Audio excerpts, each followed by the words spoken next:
రమగారు మనం last time కూర్చున్నప్పుడు ఒక వీడియో చేశామండి అత్తగారుల గురించి. వాళ్ళ డామినేటింగ్ కానీ వాళ్ళ బిహేవియర్ కానీ ఎలా ఉండాలి ఎలా ఉండకూడదు అని ఒకళ్ళు మనకి ఒక క్వశ్చన్ రేస్ చేశారు. ఒక ప్రశ్నకి సమాధానంగా మాట్లాడాం. అయితే మీరు అప్పుడే అన్నారు ఓన్లీ అత్తగారి గురించే మాట్లాడితే మిగతా వాళ్ళందరూ నా మీద పోట్లాడతారు జయ, కోడళ్ళు కూడా వాళ్ళు ఎలా ఉండాలి అనే విషయం మనం ఒక వీడియో చేద్దామని. సో ఆ టాపిక్ తీసుకుందామండి ఈరోజు. కోడళ్ళు వాళ్ళ బిహేవియర్ ఎలా ఉంటుంది, ఎలా ఉండాలి. ఇప్పుడు ఇవి అన్ని రకాలు ఉంటాయి జయ. మెతగ్గా ఉండే అత్తగారులు ఉన్నారు, డామినేటింగ్గా ఉండే అత్తగారులు ఉన్నారు. ఈ అత్తగారుల కాళ్ళ కింద పడి నలిగిపోయి జీవితాలు దుర్భరం చేసుకునే కోడళ్ళు ఉన్నారు. అత్తగారులను అసలు అన్నం కూడా పెట్టకుండా ఆస్తంతా ఓడలాక్కుని మొగుళ్ళని సొంతం చేసుకునే కోడళ్ళు ఉన్నారు. రెండూ ఉన్నారు. కాకపోతే మనకు సాధారణంగా కోడంటికం అన్న మాట మాత్రం మనం ఎక్కువగా వింటాం. అత్తగారులు కోడళ్ళని ఇబ్బంది పెడతారు అనేది మనం ఎక్కువగా వింటూ ఉంటాం, అదే వింటాం. అవును. ఇప్పుడు కోడళ్ళ బిహేవియర్ వల్ల చాలా బాధపడే అత్తగారులు కూడా ఉన్నారు. హింసని అనుభవించే వాళ్ళు, పారిపోయేందుకు వెళ్ళిపోయేందుకు ఇంకొక దారి లేక, వృద్ధాప్యానికి వచ్చేసి అనారోగ్యాలు వచ్చేసి ఎక్కడికి వెళ్లేందుకు వేరే దారి లేక, ఉన్న ఒక్క కొడుకుని వదిలిపెట్టలేక, ఒకళ్ళు లేదా ఇద్దరే కదా ఈరోజు సంతానం. అవునండి. ఆర్థికపరమైన ఇబ్బందులతోటి లేదా అనారోగ్యాలతోటి లేదా ఏమిటంటే డిపెండెన్సీ, ఎవరి మీదైనా ఇండిపెండెంట్గా ఉండలేక చాలా క్లిష్టమైన పరిస్థితిని అనుభవిస్తూ కోడళ్లతో పాటే చచ్చినట్టు ఉండవలసిన పరిస్థితి ఉన్న అత్తగారులు కూడా కోకొల్లలుగా ఉన్నారు ఇవాళ రేపు. ఆడపిల్లలందరూ ఇంచుమించుగా చదువుకుంటున్నారు, ఉద్యోగాలు చేస్తున్నారు. ఎంతో కొంత, చిన్నదో పొన్నదో ఏదో ఒకటి. ఈ ఉద్యోగాలు చేసే కోడళ్ళకి ఇంట్లో అత్తగారు ఉన్నారనుకో, తాము బయటికి వెళ్తారు, ఇల్లు అత్తగారు నడపాలి, మంచి చెడు మొత్తం ఆవిడే చూడాలి, వాళ్ళే చూసుకోవాలి. ఆ అమ్మాయి కొంచెం కొన్ని పనులు చేస్తుంది, ఏదో కొంత చేస్తుంది. కాకపోతే ఎట్లా చేస్తారంటే వీళ్ళు చేకేం చేస్తారు అనే ధోరణిలో బిహేవ్ చేస్తారు. చాలామంది ఆడపిల్లలకి తమ అమ్మ కరెక్టు, తమ అత్తగారు తప్పు. వాళ్ళ అమ్మ ఎన్ని తిట్టిపోసినా, ఎంత పెట్టకుండా చేసినా, తనని సరిగ్గా చూసినా చూడకపోయినా కూడా, అంటే ఆ తల్లికి ఆవిడ పరిస్థితి ఏదో ఉంటుంది, తల్లి ఇంపార్టెంట్. ఎన్ని రకాలు చేసినా ఏదో విసుకుందో, కసుకుందో, కేకలేసిందో, చిరాకు పడిందో అత్తగారు నచ్చదు.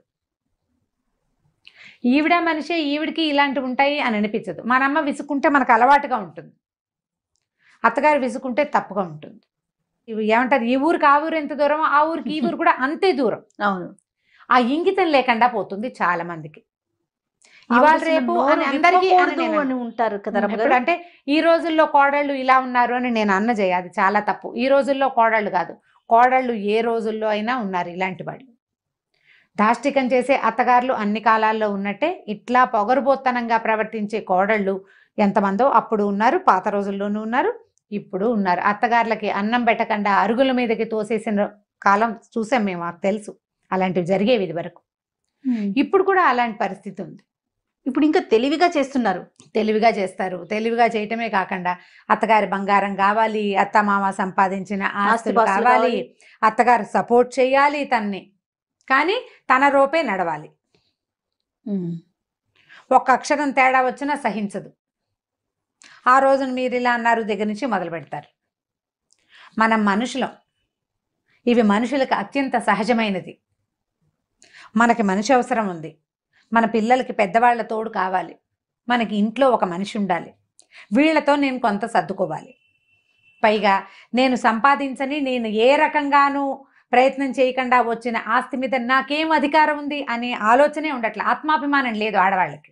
అంటే ఎలా ఆలోచిస్తారంటే నా భర్త, వాళ్ళ బిడ్డ, సో అది నాదే కదా అన్న ఆలోచన వస్తుంది తప్ప నాది కాదు అన్న ఆలోచన రాదు. నా భర్త వాళ్ళ బిడ్డ, నా భర్తకి బాధ్యత లేదా? అది నా భర్త వాళ్ళ అమ్మా నాన్న చూడాలంటే నేను కూడా చూడాలి. అలా కాకుండా ఆస్తుల వైపు మాత్రమే ఆలోచన నాది అని, కానీ బాధ్యత వైపు ఆలోచించలేకపోతుంటారు. ప్రధానంగా ఆడవాళ్ళకి ఏంటంటే వీళ్ళకి వెన్నెముక లేదు, ఆత్మాభిమానం లేదు, సిగ్గు శరం లేవు. సంపాదించని ఆస్తి మీద నీకు ఎట్లా హక్కు ఉంటుంది? చిన్న పాయింట్ కదా, చాలా చిన్న పాయింట్. నువ్వు బాధ్యత తీసుకో, నీకు హక్కు ఎక్కడి నుంచి వస్తుంది? తీసుకోని బాధ్యత వెనకాల వచ్చే హక్కుని తీసుకుంటున్నారు అంటే మీకు వెన్నుపూస లేదు, వెన్నెముక లేదు, మనుషులు కాదు మీరు. ఇక్కడ ఇంకొక విషయం రమ్మగారు, మేము డబ్బిచ్చి కొనుక్కుంటున్నాం కదా నా భర్తని అనే ఆలోచన కూడా ఉంటుంది. ఎందుకు కొనుక్కుంటావు? మొగుడినే కొనుక్కో. అప్పుడు అత్తగారి ఆస్తులు ఎందుకు కొనుక్కుంటావు నువ్వు? అది మొగుడిని కొనుక్కో, నీకు అంత ఎక్కువగా ఉంటే. ఖచ్చితంగా అదే ప్రశ్న. ఇప్పుడు నేను డబ్బిచ్చి ఈ ఇంటికి వచ్చాను, అలాంటప్పుడు నన్ను ఎందుకు చూడరు? మేమిద్దరం ఒకటే కదా, అతని ఆస్తి నా ఆస్తే కదా అన్న ఆలోచన నీ వస్తుంది కదా. ఆస్తంతా అతనిది కాదు, వాళ్ళు డబ్బు ఇచ్చి వదిలించుకున్నారు మీ అమ్మ నాన్న, సరిగా చెప్పాలంటే. మరి ఇప్పుడు ఈ మాట వస్తే ఇది కూడా రావాలి కదా, అంతే. ఆ మాట వస్తే ఇది కూడా రావాలి. ఈ డబ్బు ఇచ్చాము అనే పాయింట్ అసలు పాయింటే కాదు జయ. ఇప్పుడు అసలు అలాంటి ఆలోచన లేదు. ఇప్పుడు చాలా ప్రధానమైనది ఏంటంటే అత్తవారిని బాధ్యత నువ్వు తీసుకోవు. ఓ ఇద్దరు పెద్దవాళ్ళదో ఒక పెద్దవాళ్ళదో బాధ్యత తీసుకోనప్పుడు వాళ్ళ ఆస్తి తీసుకునే హక్కు నీకెక్కడిది అని నిన్ను నువ్వు ప్రశ్నించుకో. ప్రతి ఆడపిల్ల ప్రశ్నించుకోవాలి. ఇలా ప్రవర్తించే కోడళ్ళంతా క్వశ్చన్ చేసుకోవాలి. నీకే బాధ్యత లేదు, మర్యాద లేదు. వాళ్ళు సంపాదించిన ఆస్తి ఎలా తీసుకుంటావు నువ్వు? అది చెత్తపుట్టగా ఉంది నీకు. చెత్తపుట్టలో చేయి పెడతావా? పెట్టవే నువ్వు. ఇంకా ఆలోచన రావాలి కదా, అది మార్చుకోవాలి. ఆ ఐడియాలజీ మారాలి, అది మార్చాలి. ఆడవాళ్ళలో ఈ రకమైన ధోరణిని ప్రధానంగా మగవాళ్ళు దీన్ని ఎంకరేజ్ చెయ్యకూడదు. అవునండి, ఎంకరేజ్ చేయకూడదు. నువ్వు మా అమ్మని చూడవు, మా అమ్మతో మాట్లాడవు, మా అమ్మ అంటే నీకు పడదు. మరి ఆవిడ సంవత్సరానికి ఒకసారి ఇచ్చే డబ్బు ఎందుకు? ఆవిడ ఒంటి మీద బంగారం ఎందుకు? ఆవిడ వెనకాల రాబోయే రేపొద్దున డబ్బులు ఎందుకు? ఆవిడ మనవలకి ఇచ్చుకుంటుంది, నీకు ఇవ్వదు. ఆవిడ తదనంతరం వస్తుంది మనవాళ్ళకి, నీకు కాదు. నువ్వు అందులో అనుభవించడానికి ఏ అవకాశం నీకు లేదు. ఇప్పుడు ఇవన్నీ ఆస్తులు వస్తువులు ఉంటే ఒక విషయం, లేని వాళ్ళ పరిస్థితి ఏంటి? లేని వాళ్ళ ఉన్న వాళ్ళకే చూడని పరిస్థితి ఉంది. అవును, నిజం. ఇప్పుడు లేకపోయినా కనీసం కొంత వయసు వచ్చే వరకు ఇంట్లో ఉన్న పెద్దవాళ్ళు ఆడో మగో పని చేస్తారు. అవును, పని చేసిన మనుషులకి కనీసమైన మర్యాద ఇవ్వవా నువ్వు? ఆ రకంగా చూసిన కనీసమైన మర్యాద ఇవ్వాలి కదా. కనీసంగా వేళకి భోజనము, పడుకునేందుకు ఎంతో కొంత వసతి, ఇబ్బంది పెట్టకుండా ఉండటం. నీకు డిజేబుల్డ్గా అయిపోతారు కొంతమంది పరిస్థితులు, కరెక్టు. అప్పుడు నువ్వు భరించలేవు. నీకు రాదా రేపొద్దున ఈ స్థితి? అది నువ్వేం అమృతం తాగి పుట్టావు కాదుగా. నీకు కూడా వృద్ధాప్యం వస్తుంది, నీకు కూడా ముసల్తనం వస్తుంది, నీకు కొడుకులు ఉన్నారు. రేపొద్దున ఈ అరుగు రేపొద్దున నీకు కూడా సంప్రాప్తిస్తుంది. అంతే. ఈ ఓల్డ్ ఏజ్ హోమ్ నీకు కూడా వస్తుంది. ఓల్డ్ ఏజ్ హోమ్ రాదా నీకు? అప్పుడు ఇంకా సోఫిస్టికేటెడ్ హోమ్స్ ఉండవు, ఉంటాయి కదా. మనం ఒక వీడియో చేశాను అమ్మగారు, మీకు గుర్తుందో లేదో. అమ్మని కానీ అత్తయ్యని కానీ ఇంట్లో ఉంచుకున్నప్పుడు వాళ్ళకి ఓపిక ఉన్నంత వరకు మన పిల్లల్ని చూస్తారు, అంటే వాళ్ళ బాధ్యత అని మనం అంటాం. కానీ రేపొద్దున వాళ్ళు మంచాన్ని పడినప్పుడు వాళ్ళ వయసు కొంచెం పెరుగుతుంది, ఈ లోపు మన పిల్లలు కూడా పెరిగిపోతారు, వాళ్ళు చూడాల్సిన అవసరం ఉండదు. అలాంటప్పుడు ఆ బాధ్యత మనం తీసుకోవాలనే కోణంలో ఒక వీడియో చేసాం. తీసుకోవాల్సిందే. అది నువ్వు బాధ్యత తీసుకుంటే రేపొద్దున నీ బాధ్యత తీసుకునేందుకు తర్వాత తరం తయారవుతుంది ఒకటి. లేదా నువ్వు అసలు ఎవరి బాధ్యత మీద ఉండవలసిన అవసరం లేని పరిస్థితి ప్రకృతి నీకు కల్పిస్తుంది.